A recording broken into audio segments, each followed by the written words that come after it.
Wow, what a great year of wrestling cards it has been for 2022. And before we get into the recording that I'm about to share with everybody, I just wanted to say a few words and sort of recap my feelings on what I think was one of the best years of wrestling cards that's ever happened.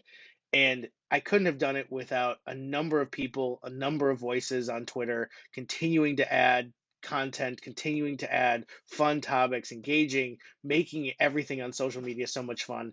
And I think for a lot of us, 2022 was the first time that wrestling cards got their time on stage and in the spotlight, and I don't think it was something that any of us expected. But man, was it fun to experience! And I've been collecting wrestling cards since 2017. I have been in the hobby since I was a little kid, collecting all the way through, and this has really been one of the best years that I've ever had as a part of this. And I think it all sort of speaks to how we've organized as a community to support wrestling cards and all the amazing stuff that has been done by all the influx of new content creators, building new videos, building discussions on Twitter and social media. And so just supporting wrestling cards as a whole. And it's just been awesome to see. Even on Facebook, on you name it, we've seen just a huge amount of people join wrestling cards. And I can't say that it's been something that hasn't been without its growing pains, but it has just been so much fun. And I think as good as 2022 was, 2023 will be just as good. So many fun things are about to come down the pike. And whether, it's something that you've engaged with because of your affinity for modern cards, or if you've engaged with because you're just trying to build your collection, I think that everybody has a chance to have fun. And I just want to say a huge thank you to all the people that have been on these videos this year, all the people that have contributed to the conversations on Twitter. It's been so much fun to record with the community on so many different occasions. I think each time we bring a new spark to the conversation, because there's new voices that we're adding every time. Another one for this video. But with that, I think, thank you again. Excited to share this with you. And with that, let's get to the recording here. I think it's going to be one you'll all remember. Thank you again. Have a great new year and a happy holiday.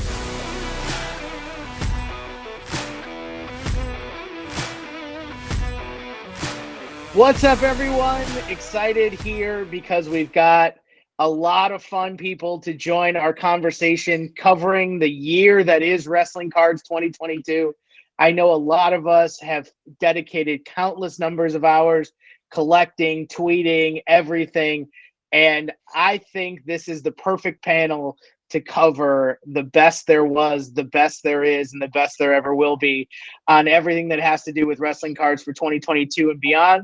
I'm Adam Gellman. I'm going to be the host for tonight, and I've got some fun people joining me alongside, and I can't wait to introduce them. I'm going to start with Jamie here, and then we'll kick it off with the rest of the panel.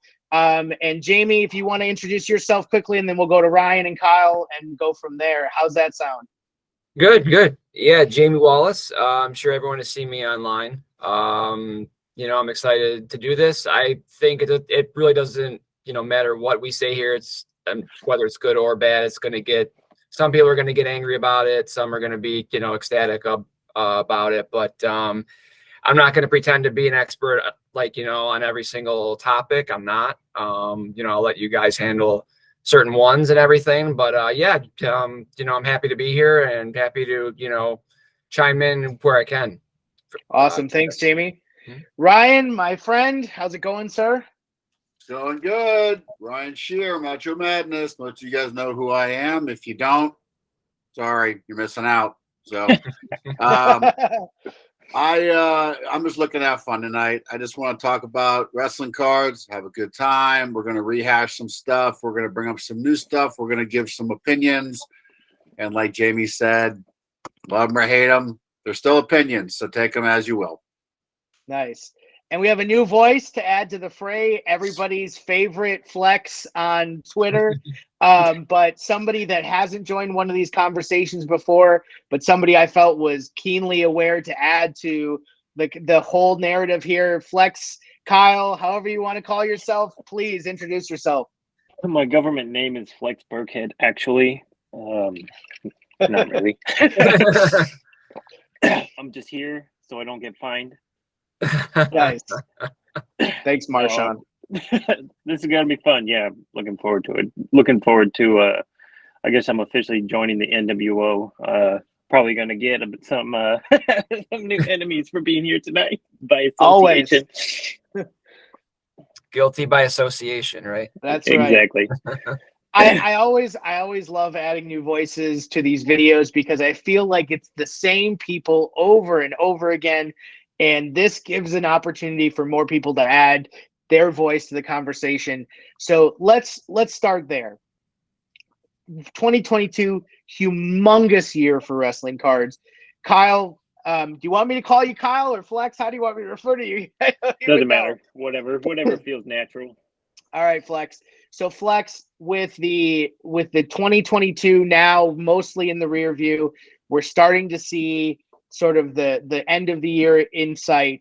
What's been your favorite part of 2022? Tell me about your reflections on the year. Let's start with you, and then we'll go around and we'll sort of go from there.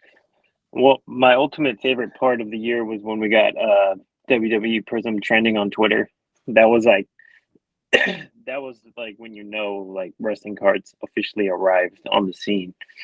Panini Takeover was everything I expected and hoped it to be. It feels big time. It feels like kind of the tip of the iceberg, really. It feels like a whole new world has opened up from Panini. So a lot of new excitement, new products, like seeing all the sports products come over into wrestling. Because before, really, we only had like Topps Chrome was the traditional product, and then Topps Finest. But like you had all the other bullshit top sets, and like, and coming from sports cards, it's like I'm not interested in like the Money in the Bank sets, and it's just random stupid bullshit pay-per-view match dated cards. So to have like Select and Prism and Impeccable, all these cards that I'd seen that I collected in sports finally being in wrestling, it's just exciting. Yeah, I can't agree more. And I think that the transition from Topps to Panini was probably one of the biggest stories. We'll probably lead with that here in a minute. I'm really glad that I think we're getting a lot of the sports collectors joining the hobby. So like that was always one of the big sort of hullabaloo moments on Twitter was like, you've got a big contingent of people that were here before. You've got a big contingent of people coming in. Jamie, like, as somebody who's collected mostly the older stuff, what's been your impression of 2022? How have you sort of gone through things as you've approached this year? I mean, I think the newer stuff is great. I'm actually a sucker for shinier the cards. Yeah, I used to collect all the old stuff. I mean, I still do, but as I saw the Chrome stuff from 14 and 15 really explode right before the Prism came out. And then all of a sudden, Prism came out, and then Select, of course, with the Macho Man stuff. It's just been awesome. The cards, the parallels are just super cool when you like have them all like right next to each other, and you're almost done with that rainbow. It looks amazing. So, I mean, yeah, I'm just looking forward to the upcoming year, and hopefully we'll get some Macho Man in this year's Prism, hopefully. Yeah, and Ryan, you're kind of in the same boat there, right? Yeah, the Macho Man, we've brought it up a couple times, and it's odd because he makes appearances in certain sets but doesn't show up in other ones. Mm-hmm. And so he wasn't in Prism, but he ended up in Select. So I don't know what the deal is with. You would think that he would be in every single set. Just he started in Revolution, didn't he? Yeah, he showed up at Revolution as a base card, then he showed up as part of the Mega Powers in that set. So it was Prism. That was kind of weird. I wonder if they intentionally left him out Prism. Yeah, I was just gonna say. Well, it's almost like they forgot about him or something. Like, there's a couple of guys like that. It's funny because like you think about all of the individuals that like they literally said if they're part of WWE, they're going to be in Prism. And then they leave out some very key names, Ric Flair, Macho Man, whoever. I'm sure licensing had to do with it on some of those occasions, but Macho Man's definitely not one of them because he's been in the other sets. So really interesting sort of situation. Noticeably absent in a lot of top sets too. Yeah. There's a lot of top sets that he did. So it has to be a licensing issue. There has to be some kind of something in the contract with the estate where he can only be it, or they have to okay everything. I don't know. He's not a given for every single set. But as far as the way I see the year, I mean, I agree with you guys 100%. I was really interested to see how WWE was going to perform in the Panini era, because I'm a big UFC collector. So I've been looking at the last 2 years of UFC to see how they brought UFC up to par with everything we've seen in baseball and football and basketball. And I think that they actually took some of the mistakes they made with UFC and corrected them for WWE, which was really great, because in UFC there were a lot of mistakes, and they changed them for WWE. They had more of a now given the UFC is a much smaller sport with smaller participants, a smaller number of participants, and it doesn't go back as far as wrestling. So to have a spread of all these wrestlers that you could put in these sets and kind of make it really diverse was really good, because in UFC they didn't do that. I mean, they shoved Conor McGregor, and if they could make the first 100 cards of a set Conor McGregor, they would have done it. So, Right. But it was really cool to see, and I was really impressed with the way it's performed, the way it's translated over. I'm really excited for what's going to come next year. I really am. Yeah, this was really the biggest story of the year, right? Like, if we're trying to handicap how wrestling cards have changed from January 1st, 2022 to December 31st, 2022, the biggest story of the year, hands down, is that Panini's taken over. And I think there's been areas of the wrestling hobby that are forever changed. There are areas of the wrestling hobby that aren't necessarily keeping up with what we've seen in UFC and other places. But I think overall, like, this transition could not have gone any better for Panini.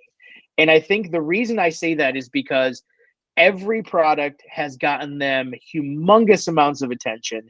We've seen it advertised on WWE programming for the first time, and I can't even think of how long. We've seen epic numbers of sales going through the roof. We've seen records set. We've seen all these different areas. Like, even though the wax for Prism specifically hasn't performed, like, this year has been a one for the ages. And I think if we go back to January, even going back to sort of the lead into Prism, which is where I kind of want to start, is like, we saw wrestling cards hitting an all-time high, right? And that's really what's caused so much friction around the hobby, is that for the first time in forever, wrestling is on the fringe of the mainstream hobby, and cards like Topps Chrome 2014, 2015, all the way up, Finest, you name it, like, those cards have all doubled, tripled in price in some cases. Now, with the decline in the hobby overall, some of those have gone down. But, like, I don't think that there has been a more newsworthy year for wrestling cards in a very long time.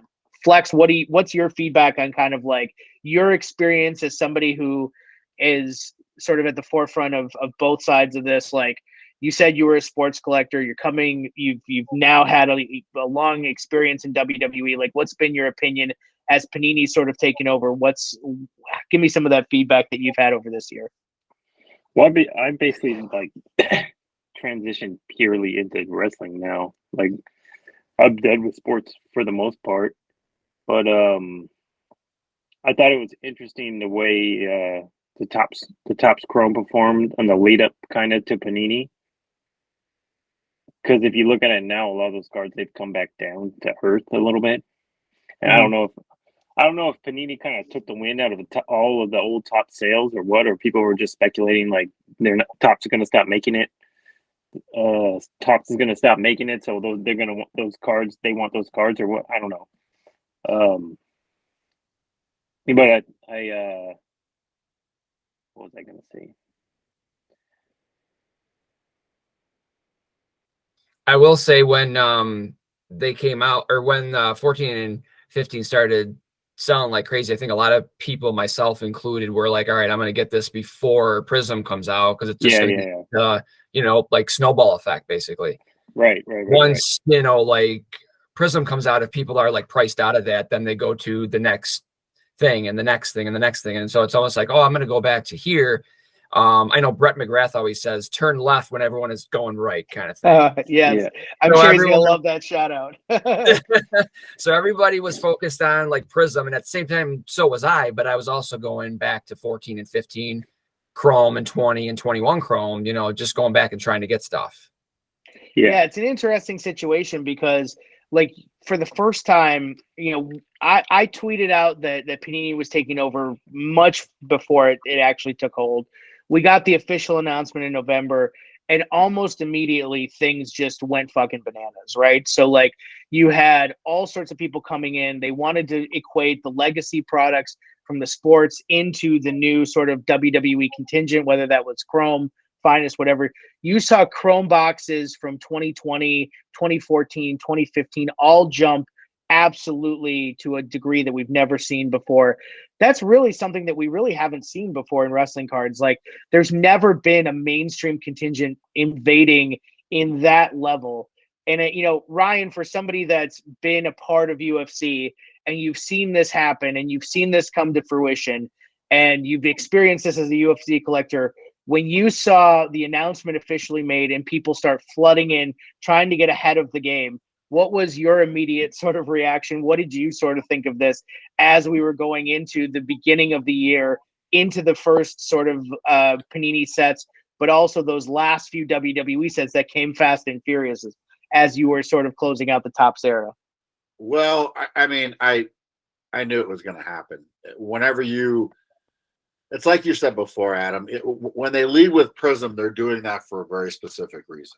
They're doing that because that is their brand. That is their Topps Chrome. That is the brand that everybody associates with value and high prices and gold. That is the product. It just is. This is the way it is. So I knew as soon as they led with Prism that you're going to see this influx of all these people coming in that had never even thought to look at a wrestling card before. But because it's The Rock in gold, or it's Hulk Hogan in gold, or it's Roman Reigns in gold, they were instantly interested in that. And so what's going to happen? You have all these people, and we've said it before, they spend 20, 30 grand on a card. For a mid-level card from basketball or football or whatever, they spend all this money, but then they can walk into wrestling and they can buy the top guys for 5, 10 grand. That's nothing to them. That's nothing. So it's almost like, I think the new people that came in from the other sports were like, hey, I can really start and be ahead of the pack and top of the mountain with just a little bit of money. Because let's be honest, anybody who's coming into wrestling in 2022, odds are they're not a collector. They're there to acquire cards that will go up in value. They're there to make money. And so, I mean, we all knew it was going to happen, but the response to it happening has been different from a lot of different people.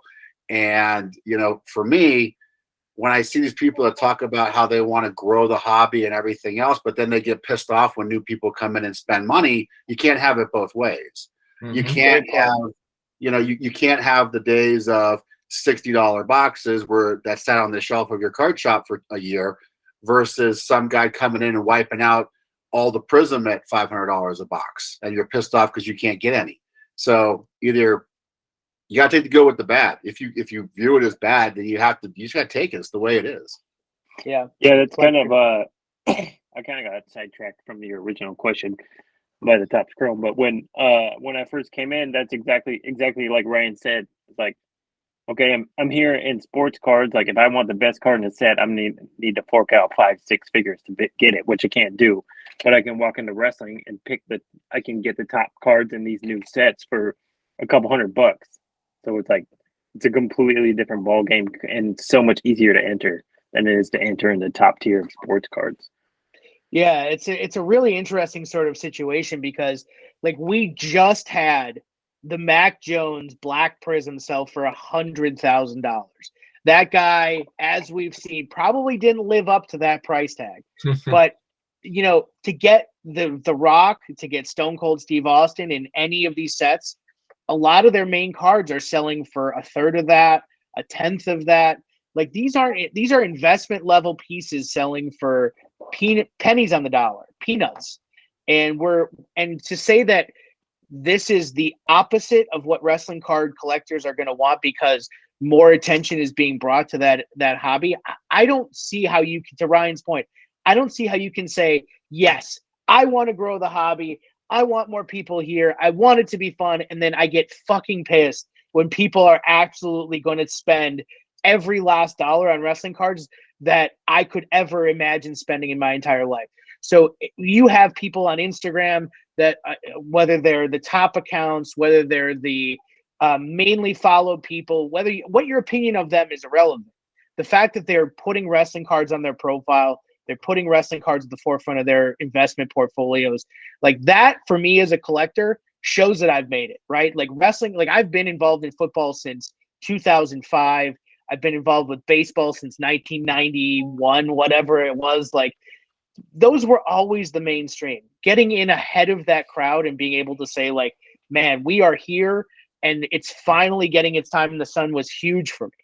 And I think it's just such a wonderful experience to be able to see that validation as a collector. Like you've finally gotten the attention to those things that you've always wanted attention for. And then you have content creators, you have people on Twitter who are literally standing everything they have against that. Seems completely counterintuitive to me. Yeah, it's almost like people wanted more eyeballs, but they kind of wanted them on their level. It's like they didn't want any of like the big guns coming in to wrestle. Like it's okay if you come in as long as like you don't outbid me or you're on the same like economic scale as I am, kind of thing. But once these big wigs started coming in and they started spending, you know, $20,000, $30,000 on one rock card, then it kind of changed everything. Yeah, and just because here's the other thing, like I think the advent of price tracking tools has changed the investment game in the hobby for irreparably, right? Like you can't imagine a future in cards now without something like Card Ladder or something like that to be able to research and speculate on what card values are going to look like. And then to see that, you know, because these sales aren't happening in a public forum, whether that's eBay, whether that's a golden auction house, whatever, doesn't mean that they're not as legitimate as any of those sales that we've tracked in the historical traditional platforms, right? So I think that alone is just where people are like, well, we can't really give Prism, we can't really give Select, we can't really give these Panini cards or even some of these Topps cards that have sold for record numbers as well. Because let's not forget, like there have been Topps cards that have hit those record highs as well. Like just because they're not selling on the public platforms does not mean that really reputable people are saying that these are the sales, these are what I've paid, here's the buyer, here's the seller. They're both saying they sold for the same amount of money. Like all of that stuff should resonate for wrestling collectors, that the hobby is changing and that it's okay. Like I think this has all happened before. I think that's also a really key point is like, this isn't the first time we've gone through this. This isn't the first time that a hobby has changed, whether that's comic books, whether that's watches, whether that's shoes. Like it's all gone through this. And every single time there's the group of people who want to keep their corner of the hobby, you know, small, easy to participate in, uncomplicated. I get that. It makes sense. But it's also, you know, completely just misunderstanding. Go ahead, Ryan. You were going to say something. Well, I think the other thing is you had a section of the hobby that was really kind of hurt, like emotionally hurt, that when this influx came in, that their specialty was not recognized for what they thought it was. And so while all these new people are buying up shiny stuff, all this old vintage, which is cool, I'll give you your due, all right?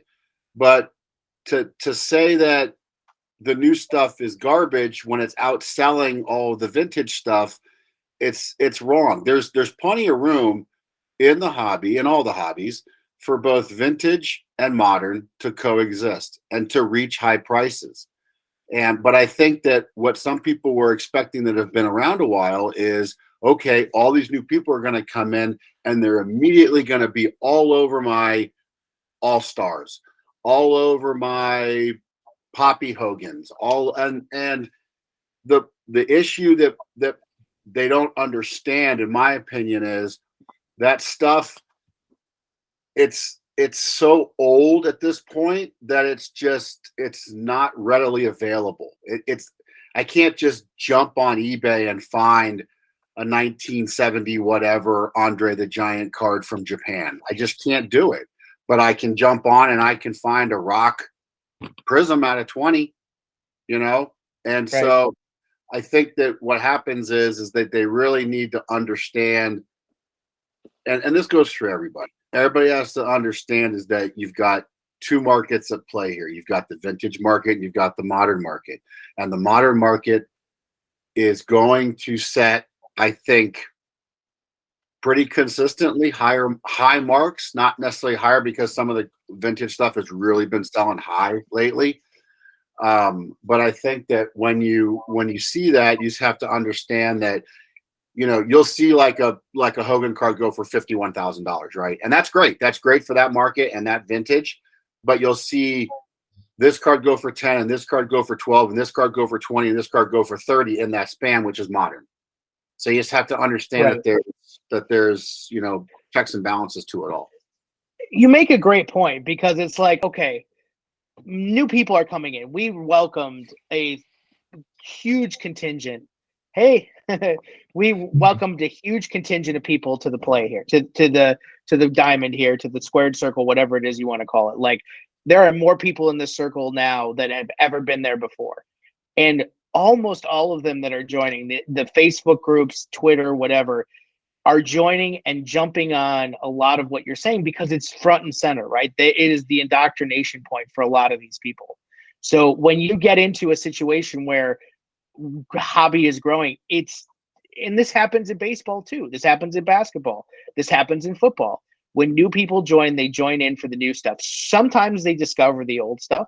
Sometimes they go backwards. Most of the time they're coming in and they're getting the most valid stuff now, and then they're going forward. Like, that is a very key point that I think really tarnished a lot of people, or hit the people the wrong way in a lot of this hobby. Jamie, what's been your sort of experience with that? Do you feel like that's representative of kind of what your experience has been?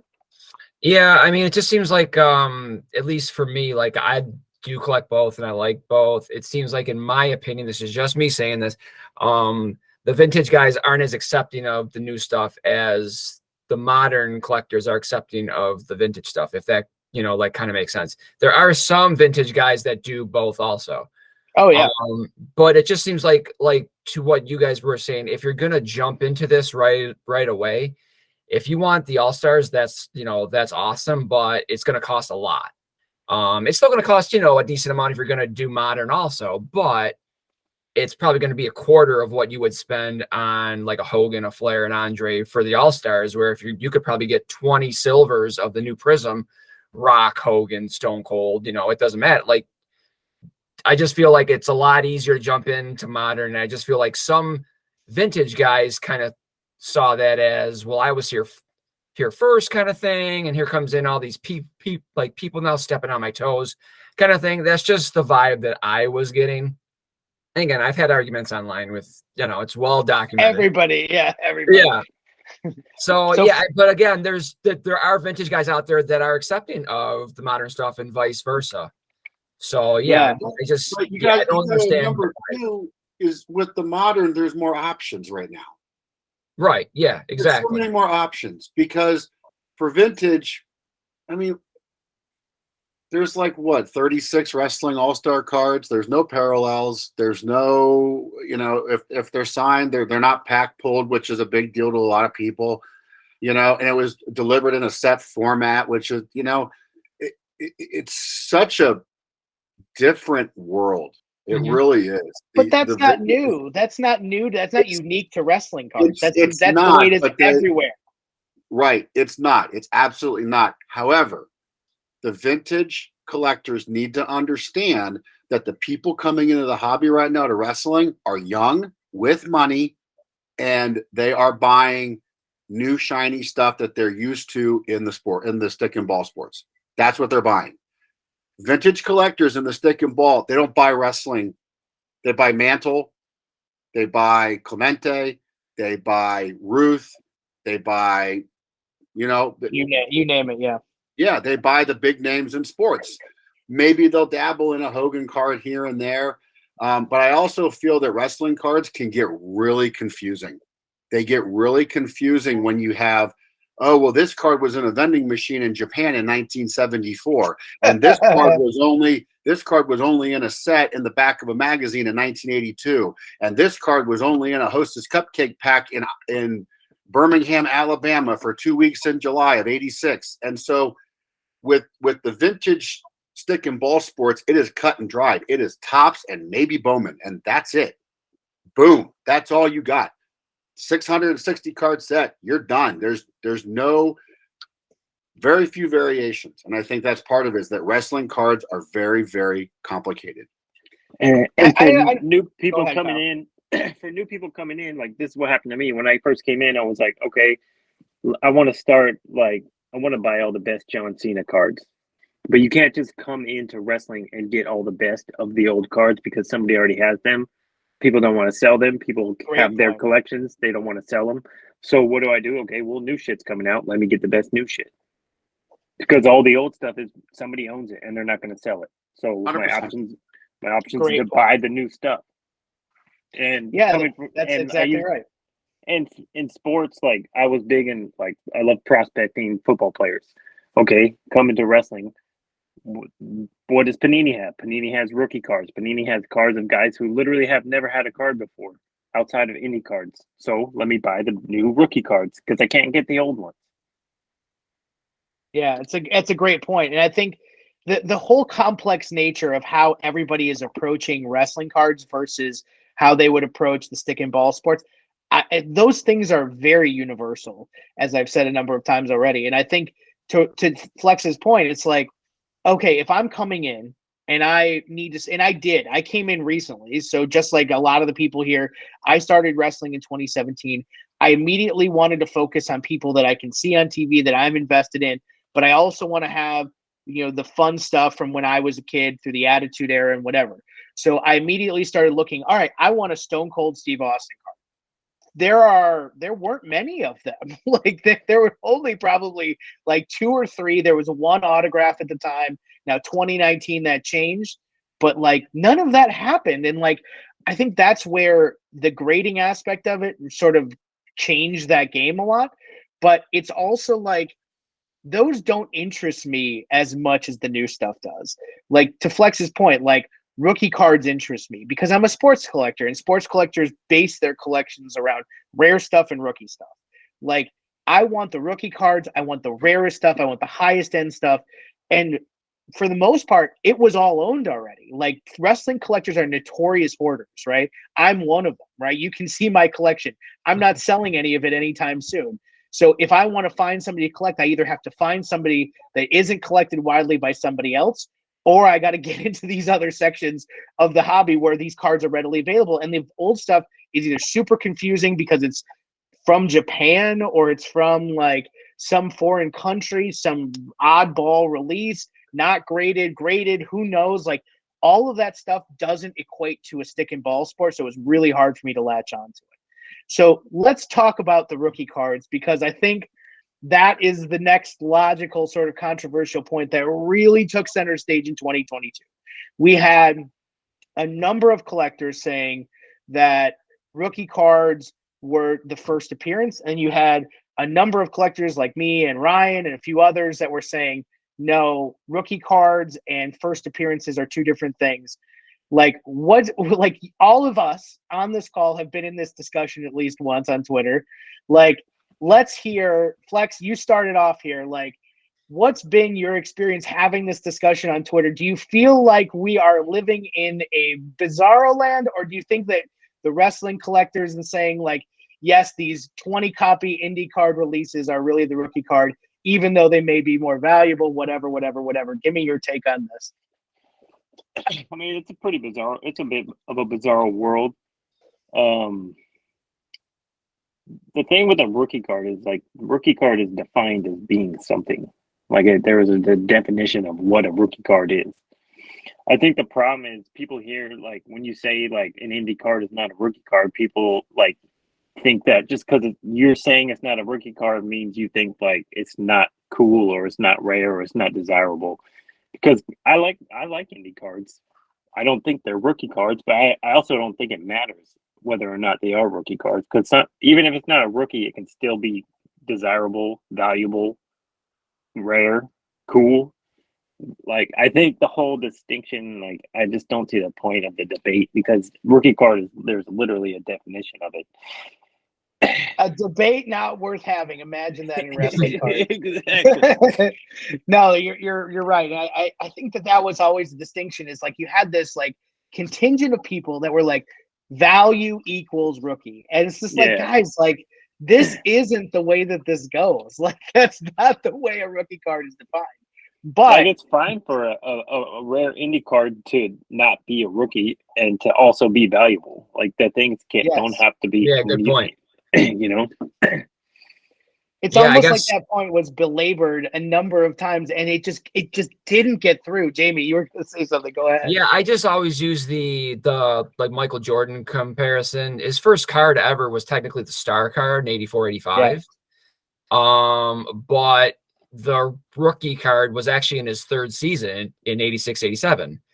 But actually, if you look in high grade, the star card actually outsells as far as like price wise the 86, 87. But again, everybody wants the 86, 87 because that is what has been said. It's the iconic card. Yeah. Well, just let me jump in real quick. Do you know why the star card outsells the Fleer card? Well, I'm assuming they're a lot less printed, and they came in the team bags.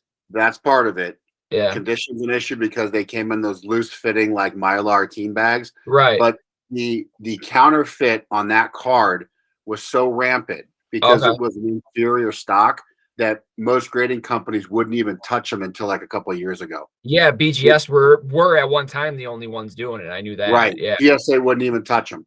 Mm-hmm. So when you get high grade, there's like 330, I think, PSA 10, 86, 87 Fleers. But that card, and if you really want to argue it, I think that there's actually like a Nike postcard advertisement that actually the Jumpman card. Yeah. Mm-hmm. Yeah, I think that predates the star card. And those are the people who have that card say that's the rookie, and the people that have the star card, that's the rookie, and the people that have the Fleer card, no, that's the rookie. And then we all fight. But you know, that's people just want the stuff that makes their position the best, right? Is that what you're saying? Whatever card that they own is right, exactly. Well, but I think that the rookie definition plays into that, because if you have, okay, look, I'm friends with Caleb. I consider Caleb a really great friend. He's an IndyCard guy. His knowledge of Indy cards is spectacular. I mean, there's not anybody. What? Yeah. Oh, I said shout out to Caleb. He's the man. Yeah, shout out to Caleb. I have a hard time, and we've talked about this. I have a hard time calling the Limitless cards rookie cards. I really do. They're not rookie cards, but that doesn't mean that Caleb's vision is any less cool or any less understanding of the fact that those cards are extremely valuable. That's not the point we're making. Like Caleb doesn't lose any standing because his Limitless cards or the AAW cards or whatever are not rookie cards. That's not what we're saying.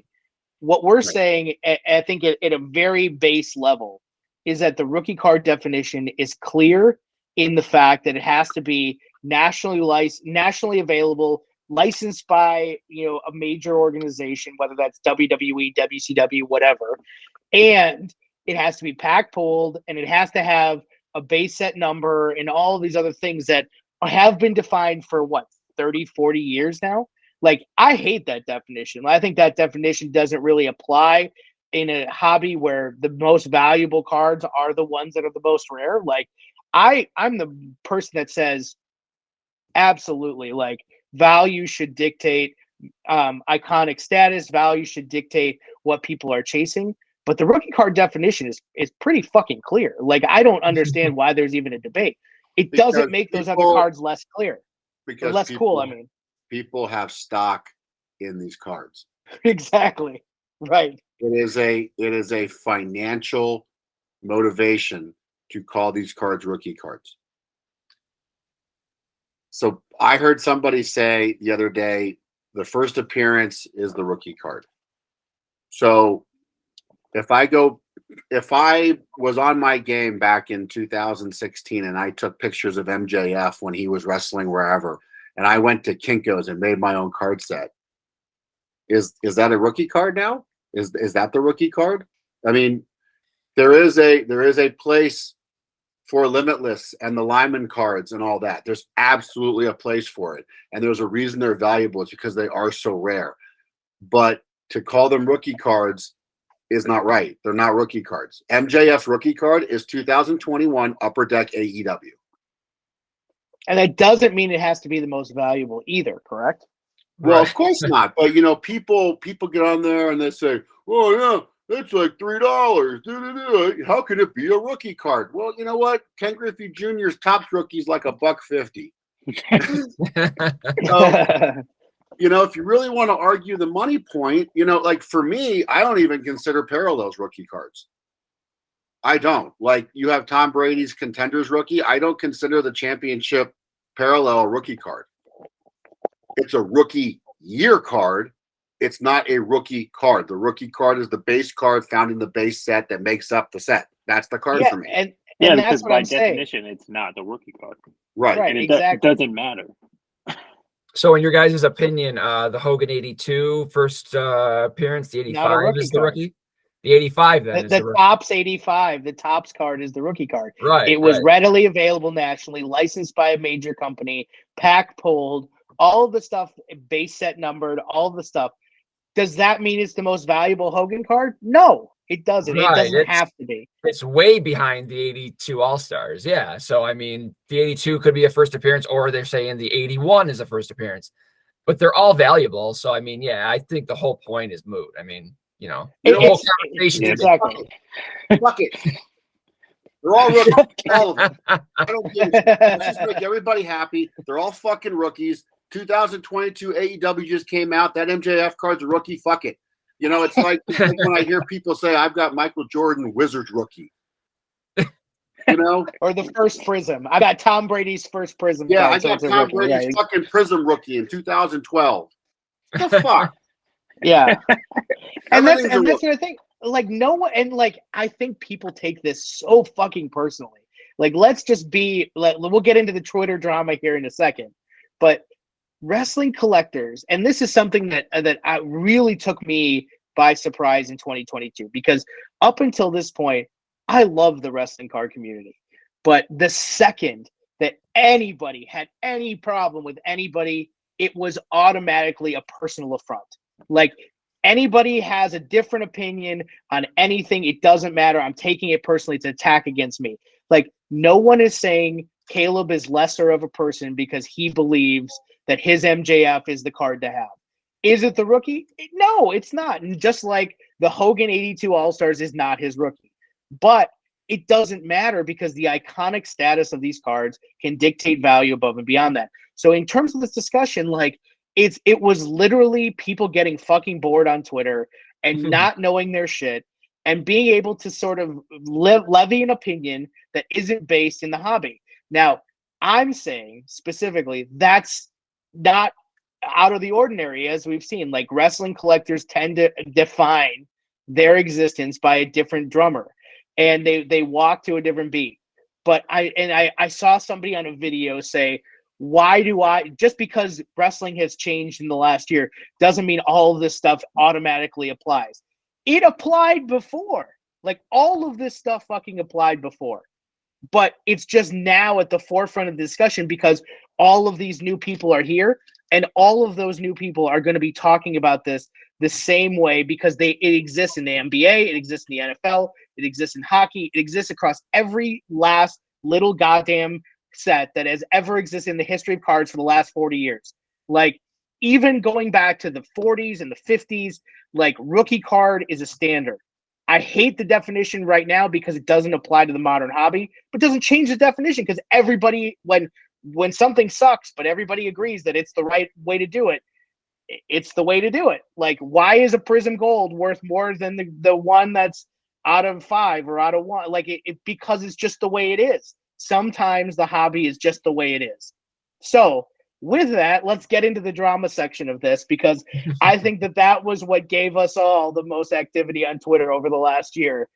It seems like the wrestling community has all of a sudden just decided that all bets are off. It's tribalism. It's this, it's that. Everybody versus everybody. I have a feeling that the main event of night one of WrestleMania 39 is going to be the people who like Prism and the people who are in the Modern Collectors versus those who are steadfast in the Wrestling All-Stars. It's going to be a cage match. Jamie, what's been your experience? How has it changed from 2021 to 2022? My thing is just, I'm just seeing a lot of true colors with guys. Again, you don't have to all agree on things. And to my knowledge, I mean, I don't think I got personal with anybody. I may have made like metaphors and, gone back and forth with guys and things like that. But the last time I checked, we're adult men. We're not females. I'm sorry if there's any females watching this, but there isn't. We're not girls in our 20s here, okay? We should be able to talk back and forth and kind of have a civil argument without blocking each other online. Again, we're not girls here. I don't think I block anybody on Twitter. Maybe the occasional spam account that comes at me I might block, but if I know you, if I've talked to you, if I've interacted with you, you can have disagreements. It's okay. But you don't got to be a little girl and then be passive aggressive and post things online. And we all know what it's about and things like that, and still block and then, keep on saying things, stirring the pot, basically lighting the match and seeing everything go up in flames and sitting back and kind of watching everybody go at it. That being said, again, I collect vintage. I collect modern. I still collect both because I collect Sting and Macho Man, and they're in both. So again, I don't really have an allegiance, one way or the other, but the people that I seem to like interact with the most and the most friendly with seem to be the modern collectors. There are a few vintage guys, but for me, it just seems to be the modern guys. And this whole back and forth that pretty much started in April. I don't understand why it's still to this day is going on. Flex, what's your take on this? Twitter ain't that serious, man. It's not real life. I try to keep my notes clean for the most part. I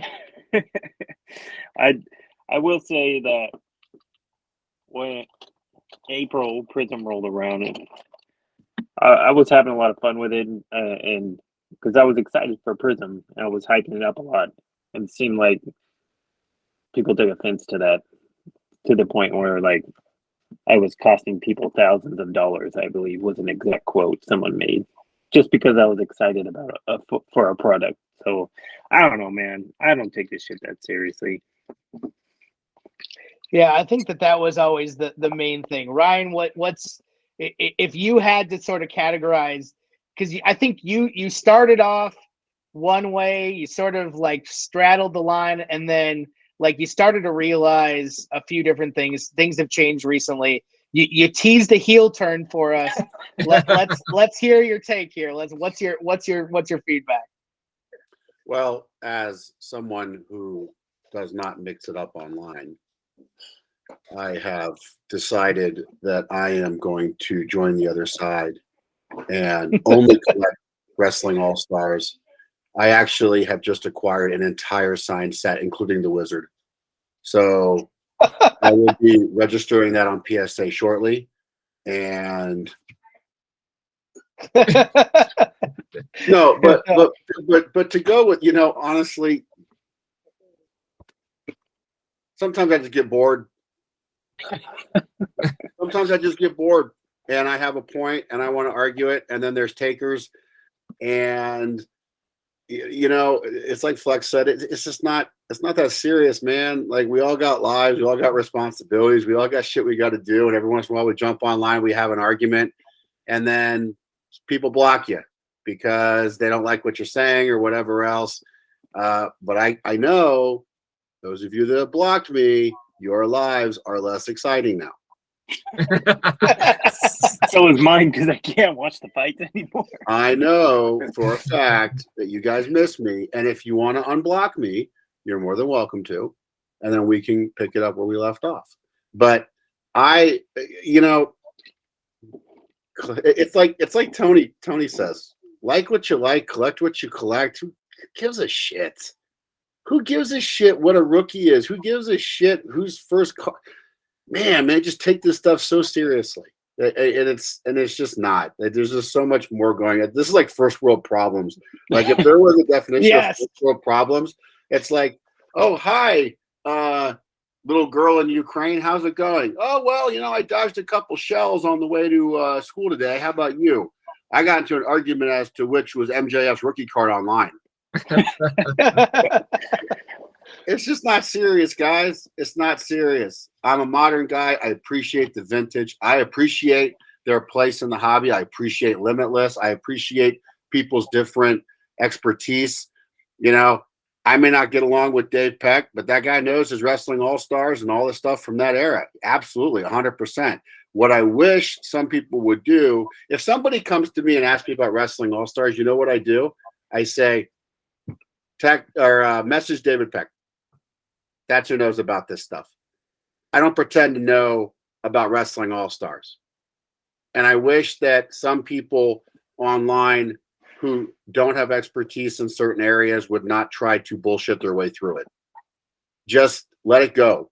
You don't know about it. But what if they're asked? What if they're asked, hey, what do you think of this card? You really have to manufacture that bullshit to actually give yourself a place in the discussion. Like, no one in this group is trying to masquerade on Twitter as an expert in things that they just have no clue about. And I just don't get that. It's so weird to see people try and wax poetic about Prism's impact on the hobby when they literally have never experienced any of that in their entire life. It's so weird to me. I have no idea why that's a thing. I also don't understand why they feel the need to just completely drop grenades and expect because like us, they get bored. So they're like, you know what? Here's how it's gonna go. I think this, and it's this exceptionally hot take.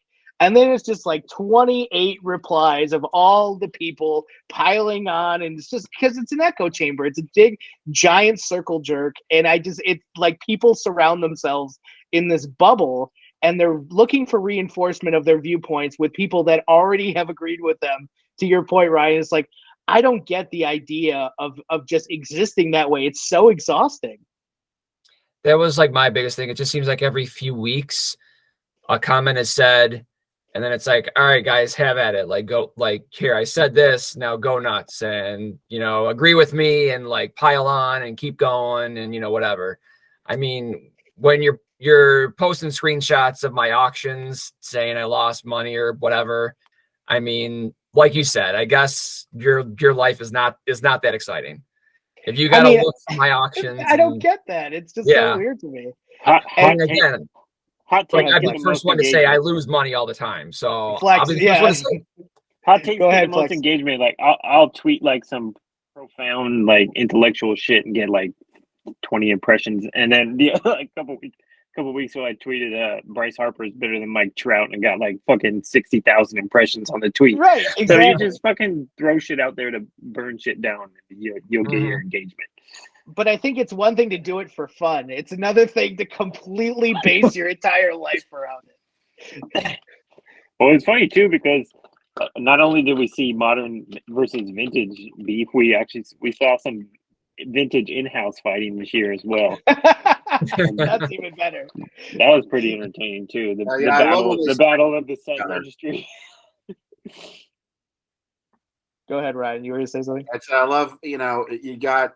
And then it's like you've got side A and side B, and then within side A, there's infighting, and within side, it's like, come on, guys, just stop, stop it. Do you think? Hey, people are gonna. Hold on a second, Jamie. Do you think this is a good look? We have all these people coming in. You've got people that see me as the biggest heel in wrestling cards. They literally hate me for the way that I collect. Is that a good look for wrestling cards? Do you think that people have become desensitized to it? What's your take on this? To things that you say you're talking about? No, like just to the fact that there's so much drama, there's so much infighting. Like, do you I think mean, that's a good look for wrestling cards? I think after a little while, it's like, oh, it's been a week or so since we've seen a big scuffle online, So, I mean, I'll follow something, but if I'm not a part of it, I would not like I wouldn't chime in on it. If it's between me and someone else, yeah, I mean, obviously I'm going to go back and forth, but I feel like there's people that just start commenting and commenting, and it just makes it a lot it just makes it a lot worse. But yeah, it just seems like every few weeks something is said and there's a new fight. And I think I think it's off-putting for like the casual who wants to enter the space. I want to see wrestling cards. Let me check out wrestling card Twitter, and they see fucking all these grown men yelling at each other whose collections are the best. And I'm like, oh, maybe I'll stick to basketball.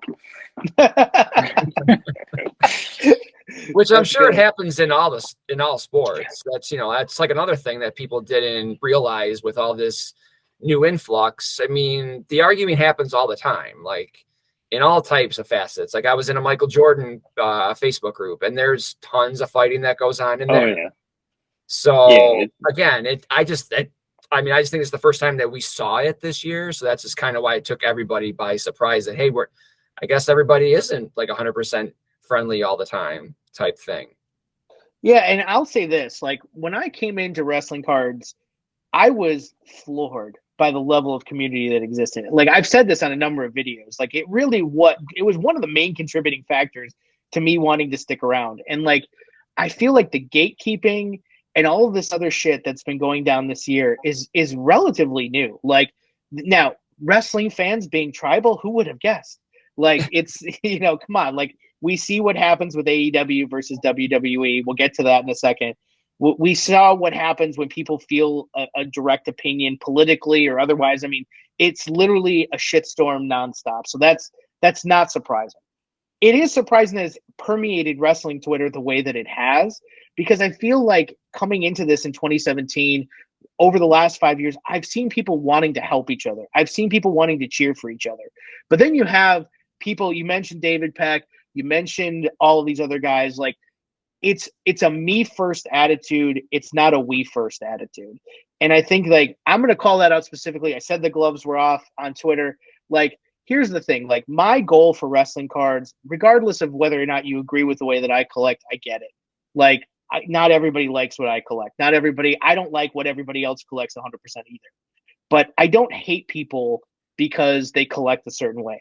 I've built a lot of friends across the entire scope of wrestling cards through Facebook, through Instagram, you name it. Like people in wrestling cards are generally good. I feel like the tribalism that exists on Twitter is a challenge to people's supremacy in the entire space. They're losing their sort of place atop the heap. And when the modern stuff sort of starts to overtake that conversation, when Panini is driving the conversation, it just creates this anger and bitterness. And it's just like, that's not why I stuck with wrestling cards. Similarly, when new people are coming in, whether they're investors or collectors or not, like it's just so unusual to me that people say, I was here first, you don't deserve to be here. You're not my type of collector, so you don't deserve to be here. Like we were all new at one point. Like I don't understand why we are shitting on these new people, regardless if they're coming in to make money or regardless if they're coming in to be a collector. Some people have come in one way and ended up the other way because wrestling cards are fucking fun, right? We all have a great time collecting wrestling cards. And the fact that this whole situation exists where we have to supposedly build these walls around our community because God forbid somebody comes in and tries to get some investments to go up in value, like that's bullshit. My goal has always been wrestling cards need to be bigger because wrestling cards are fun and I want more people to come to the conversation. Hell, if you dislike what I'm saying, I encourage you to get involved in the debate. Just don't be a fucking disingenuous asshole about it, right? Because then it's just me. Then why would I even want to waste my time? But if you're going to have a civil conversation, you're going to bring your points, you're going to go up against my points. Like that's what Twitter is always built on. Like that's what's fun about Twitter. But you don't have to be a jerk about it. And that's always been my point. I welcome the debate unless you're an asshole. And I think Ryan was like telling me, he's like, some of these people, I probably wouldn't be friends with them in real life. So what difference does it make? Like, I kind of feel the same way. Like, it's like, maybe I'm never going to associate with these people anyway. So what's the point of trying to convince them? I'm sorry, Brian. Go ahead, Ryan. Okay, so I despise inauthentic people. The person you see online, for me, is who I am. And Adam's known me a long time. I think he'll back me up on that. I don't sit here with a persona and try to act like somebody I'm not. Okay. If that's who you truly are, that's fine. But when you're not that person and it's widely known that you're not that person and you're fake and I have no time for you. I have no time for you. If you want to have a debate, I'm with Adam. Absolutely. Let's have a debate. But, I think a lot of the problem is that prior to 2022 with wrestling cards, you had all these people that had their lanes. They had the lanes. They were in charge of the lanes. And anytime something happened in the lane, they were the guy to go to. And the problem is now you've got a new segment of the market coming out with these high-end cards that there really has to be people that pop up that are going to be the experts of it. And I think you're looking at 4 of them right here who know the market. They know the market from other sports. They know how it translates to wrestling. And just because we know about the new stuff doesn't devalue our opinion and our place in the market. I understand some people have been collecting something for 40 years. I'm with Adam. I don't give a shit what you collect. I don't care what you collect. I don't care how you collect it. If it's bringing you happiness, I think that some people in vintage, it's not happiness for them. I think it's like it's these commodities, and it's a part of a persona, and it's part of an image, and they have to have these cards, and they show them off all the time to prove that I am the guy, I am the man. And then they start fighting amongst each other because somebody got one more autograph in the W All Stars or Wrestling All Stars set, and they start fighting over that. And it's like, man, just chill the fuck out, guys. Just chill out. Yeah, don't take it so personally. Like this is supposed to be fun. We're supposed to be having a good time. No, it's absolutely personal. It's absolutely It has personal. been. Like, that's what I don't get. Like, they look at this the way my 5-year-old looks at competing with his brothers. Like, that's how he looks at it. He's like, I love wrestling cards, but I also don't want anybody to be better than me or get more love from the parents. Like, that's just the way a 5-year-old looks at it. So, just in the interest of time, let's step into a new thing that happened really in 2022. Thankfully, there is a lot of new people joining, but there's also a lot of new products that are coming. One of which is from the first ever licensed non-WWE set. And it's something that I think a lot of us either had a very strong opinion about on TV, had a very strong opinion about in cards, but it is the advent of AEW wrestling cards. And the first set released from Upper Deck in 2021. We've had a number of sets released in 2022 now. I'm curious, Ryan, you were really at the forefront of this. I know your investment with EPAC and as a platform has been driving force for you. Yeah, exactly.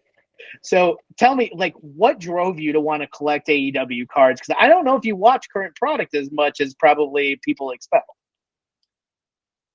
You're on mute. Sorry, microphone. I catch clips on Twitter and I keep up with what's going on, but I don't have the time to sit down and watch wrestling or a lot of TV, period. But I felt like WWE to me, I got into wrestling in the Attitude Era when chicks were down to pasties and people were giving each other middle fingers and everything else. And that appealed to me as someone in my, 17, 18, 20 years old, 21-year-old life. And I just felt like AEW had more of an edge to it. I felt like it was more of an underdog product. I felt like WWE was more sanitized and more of like a PG kind of production, which it is. I felt like I would throw wrestling on every once in a great while and just watch like 2 minutes of it and be like, this is really boring, and like turn it off because they all kind of looked alike. Like there's just the characters I thought were better in AEW just on first glance. I just feel that I don't know, like WWE wasn't for me. I'm a Legends guy. the first thing I look for on the checklist are the legends. I look to see if Stone Cold's on there, if Undertaker's on there, if Bruce Beefcake's on there, if Macho Man's on there, Hogan. I go back to that. I don't care if Nikita Lyons is on there. I just don't. I understand her value in the product. Braun Breaker, I understand his value, but I'm more of a Legends guy. So I felt like the characters were just a little more different, a little more interesting than what WWE had to offer. And Flex, you watch probably more AEW than most of us combined. I think, even though you may not be the biggest fan of some of it, but I've seen you tweeting about certain things recently. Like, did you get into the AEW cars? Not too much really, because not really a huge fan of the Upper Deck product, unfortunately. So that kind of kept me away from them. Yeah, and I think for me, like seeing Upper Deck, like you have an expectation with Upper Deck, like you being the collector, like you collective, right? And I feel like they've designed some of the best looking cards in the hobby's history, right? We all know the 89 Upper Deck set. We all know Exquisite. We all know these. I feel like AEW just doesn't live up to that personally.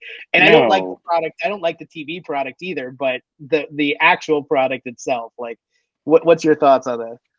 Yeah, I expected like they could have done some really cool stuff with it, but it just was underwhelming to me. I didn't really like the design. I don't like the match dated stuff. It's just not for me. Not because it's AEW, just because the Upper Deck it didn't really have anything offered to my likes. I don't know. Okay. Ryan, you've gotten involved on the EPAC side, which I think is a new experience for a lot of collectors because it's the first platform in wrestling cards to really offer physical trading cards available 24/7 as long as supplies last on a digital platform. Did EPAC change your view of how you engage with these AEW cards? Oh, 100%. I mean, I can't tell you how many times I woke up and bought a pack at 2 a.m. because I was up. Can't do that. Can't do that at Target. Can't do it at Walmart. Can't do it at a card shop. And it's there. It's tangible. It's something, and I think that Upper Deck's EPAC, I'm not a fan of Upper Deck's configuration of products. I really feel that if you're going to charge $120 or $150 or $200 a box for cards, you should include at least one autograph, 2 relics, X number of parallels and inserts. What Upper Deck does is they do this one premium insert or autograph or something else, and then you buy a box and you get a clear card of Miro, and it's like, well, fuck, and I feel the 2021 AEW set, the first set, was pretty good. I thought it was a pretty good set. It was the promos were weird because the promos were Adam Cole, CM Punk, and Danielson, and they weren't in the set at all. Like it's just a weird. And now CM Punk's gone and he's in the 2022 AEW set. It's so. I feel that Upper Deck, the EPAC it's a fun platform. It's very, very addicting. It's very addicting to be able to just bam, bam, bam, bam on a credit card. You don't know, you can lose track of what you're spending. Yeah. The product itself, the 2021 set, the base set, I thought was really well done. What people have to realize, and then if you're watching this, please listen to me on this because I know this. When the physical product hits in shelves, you have about 2 to 3 months before it hits EPAC. A certain number of product will be held back for EPAC. It's not like they reprint it for another run. It's one printing, half goes to EPAC and half goes to physical. Those cards will be so cheap in like 3 or 4 months on Check Out My Cards. Just sit tight. You don't need to spend $2,500 on a Kenny Omega dotted line autograph. You don't do that. Just wait. 2022, AEW came out. Give it a second. Chill for a bit. Let it hit EPAC. And in a few weeks after it hits EPAC, it'll be all over Check Out My Cards. So that is one of the downfalls to having the EPAC platform is that you have more people opening more product. More product means more singles means a race to the bottom on some of these cards. So just sit tight. The Spectrum set was awful. That was an awful product. It was the conception of it was awful. The execution of it was awful. That stuff should have been $100 a pack max. Max, it should have been $100 a pack. And to try to get $350, $400 a pack at some point is absolutely criminal, and it should never have happened. So buy singles, I guess is what I'm saying. There you go. Buy singles. Bam. There you go. I think that's maybe Go ahead, Flex. what I think that's probably why I wasn't so drawn to the product is, like Ryan said, the configuration is just really wonky to me, and I don't like the whole you buy a hobby box, you don't not even no guaranteed hit, and then half of it is on EPAC, so you don't even know what's coming from where. That's what it was for me more. So like the whole upper deck, and then when the Spectrum came out, I was like, these guys have no idea what they're doing. Yeah, it's interesting because I think the conception of the product, just from the way that it's configured, is built for collectors, set collectors, whatever. But you're entering into a product lane that everybody is focused on hits because it's wrestling. And I think the target market for AEW is the same target market that they had for Topps, and Topps built products for wrestling collectors. Panini builds products for everybody, right? And because those products are configured to appeal to every person that's ever bought a Panini product. And I think AEW was one of those sets that was configured to appeal to the wrestling collectors that Panini sort of left behind. And yet they're not delivering the content that those wrestling collectors were probably expecting. And the license can't be even close to that expensive. The cost per autograph to get Nick Jackson or Trent or Chuck Taylor or whoever to sign cards can't even be anywhere close to what Panini is expecting, Shawn Michaels, Stone Cold to be spending. So there shouldn't be any excuse not to include all of those cards at a ridiculous clip. And I think that was a huge missed opportunity. However, when you see like the card, the MJF 101 card, I think it sold for $5,000. One of the guys on Twitter who does the AEW figures was saying he'd give $10,000 or something happened to that degree. Like there's clearly a market for it. And I think the Upper Deck really did put themselves at the front of the line to capitalize on this audience that hates WWE, very tribal fans, who want to love AEW for being the WWE alternative. And yet they just could not deliver these cards in a meaningful design and a meaningful configuration with consistency. It's just ridiculous. That set is MJF, and that's it. That's it. That is who everybody was looking for. That's who they're still looking for. And I mean, I think we have the perfect person right here. Jamie, you're a Sting collector. Have you picked up any AEW Sting cards? So I have a couple, but only because people have come to me and said like, "Hey, I got this. Do you want it?" type thing. I haven't ripped anything. Right, but you also have. Good. I'm sorry. I was just gonna say, to that point in 2023, when Skybox comes out, I might buy a few boxes. I know you're only looking for one guy. I love PMGs, so I mean, I'm gonna be hunting those. But that's probably the key. Thing. Yeah, that set is going to drive a value unlike we've seen in anything else, because the hobby loves PMGs. They are white hot right now. Mm-hmm. And if Upper Deck knew what they were doing, Skybox will be a banging set because it's a port over directly from an existing hobby legacy product. Like if Upper Deck knew what they were doing, they would put out SP Authentic. They would put out Exquisite.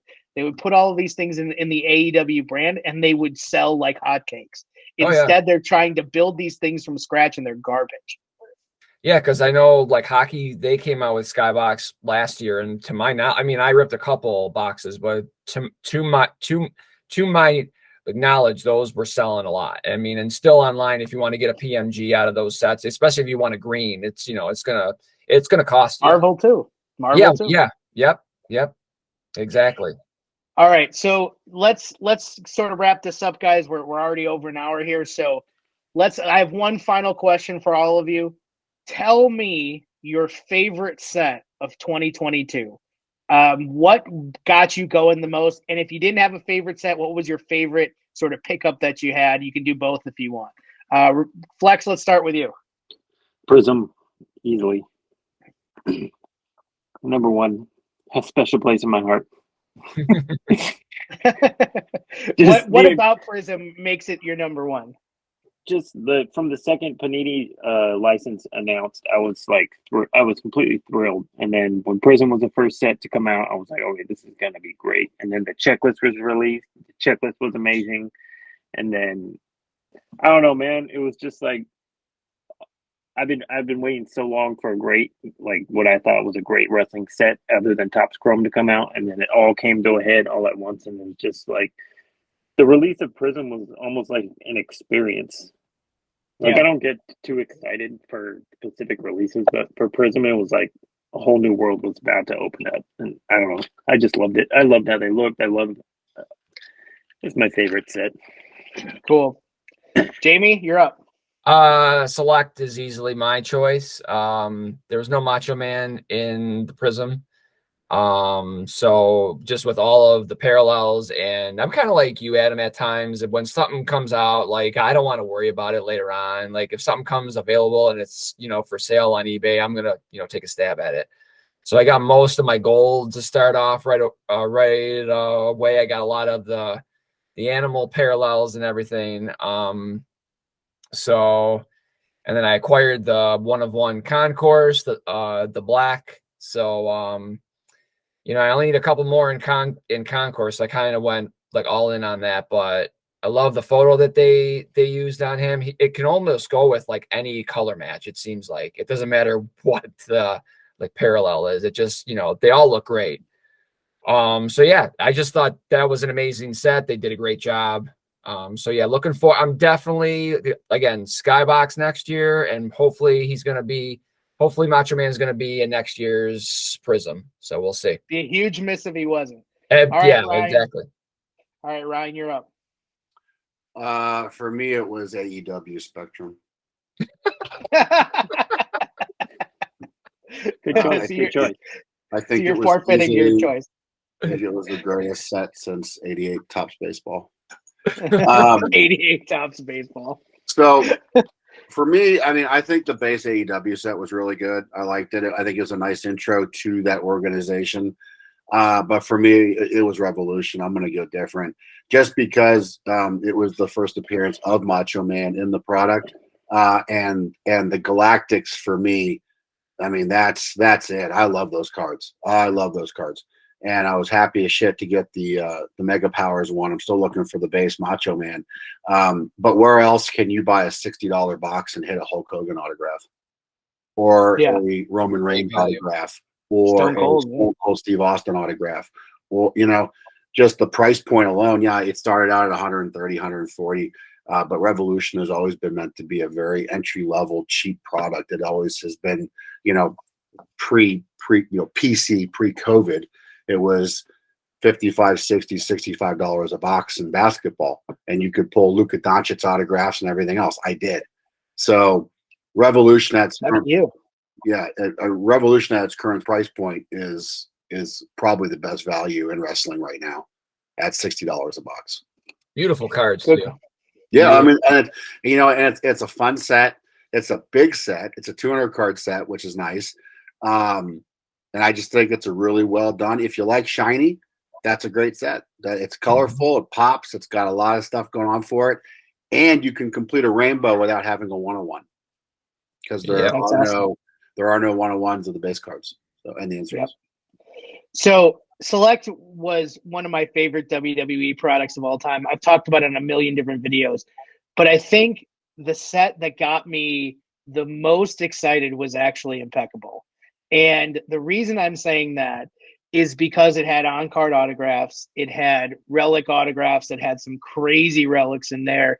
It had some really awesome base cards. I don't think people have understood how awesome the Impeccable base cards are. I've said it a number of times. The champion set, the number cards, just beautiful cards, all really chase-worthy. I think the set itself was one of the that set was one of the most chased sets across the entirety of the year. Man, like I had so much fun with Impeccable. I know people don't like the metal cards. I think once I got them in hand, my mind was changed a little bit. But I Select by far my favorite product of the year. But I don't want to leave this call without giving some props to Impeccable. I think Immaculate, which is just announced and is going to be coming out here shortly, is going to make Impeccable looks like it was sitting at the Thanksgiving kids table. But I think it's like I was really pleased with the way Impeccable turned out.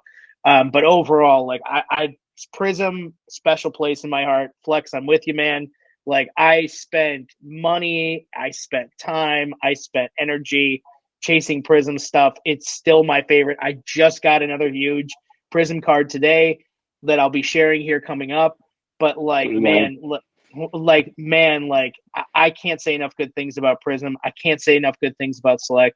I think overall 2022 is one of the best years of wrestling cards that we've had in a very long time. And even though Prism Wax tanked, and I'm sure we're going to hear a ton of bullshit from all the haters online about, oh, well, you say Prism's such a good product, but the wax dropped. Like, I don't care. The cards are awesome. I do not give a single shit what a box of Prism costs. Exactly. I really don't. That's why you got to buy singles. You don't buy the box. Yeah, I don't think I ripped a single pack of Prism, and it's like I had so much fun with that set, and the golds are awesome, the blacks are awesome, like the champion autographs, like I love Prism, I love Select, the photos on those ring sides are crazy awesome, like so yeah, overall like 2022 to me, one of the best years of wrestling cards. I think 2020 was also a really good year of wrestling cards, but man, I had so much fun this year. I had probably one of my best years collecting. And I'm really happy that we've had a chance here to talk as a group and sort of highlight some of the big happenings of the year, get some of the drama out, and finally get some words in edgewise of the constant barrage from Twitter. I'm sure we'll hear a ton of bullshit from that. But overall, this was a really fun conversation. Thank you guys all for joining. I'm going to go around quickly. Tell them where they can find you. Tell them where you can see these guys on Twitter, Instagram, wherever you want to say. Ryan, why don't you start? Twitter at Slim Jim Madness. I'm sure most people watching this video already either love me or hate me or don't care either one way around me. If you have me blocked, unblock me. Let's have some fun. Come on. Seriously. Come at me, bro. We can have discussions. Go ahead and unblock me, but like men. I know that your lives are more boring without me in it. So just think about that. I'm here for you. All right, Jamie, you're up next. Twitter, it's at Axel_Foley13. Instagram at Axel_Foley13_PC. Awesome. Big Eddie Murphy fan. There we go. Reason, yeah. FlexBurkhead, Kyle Evans, how are you doing, man? Where can they find you? New voice to the fray. At FlexBurkhead on Twitter. I'm on Instagram too, but I never use it. I'm pretty sure I have pictures of cards I don't even own anymore on there. But you can find me on Twitter at FlexBurkhead. Nice. Thanks for joining us. I am at WWE Gellman on Instagram, the home of my Instagram super collection of Becky Lynch.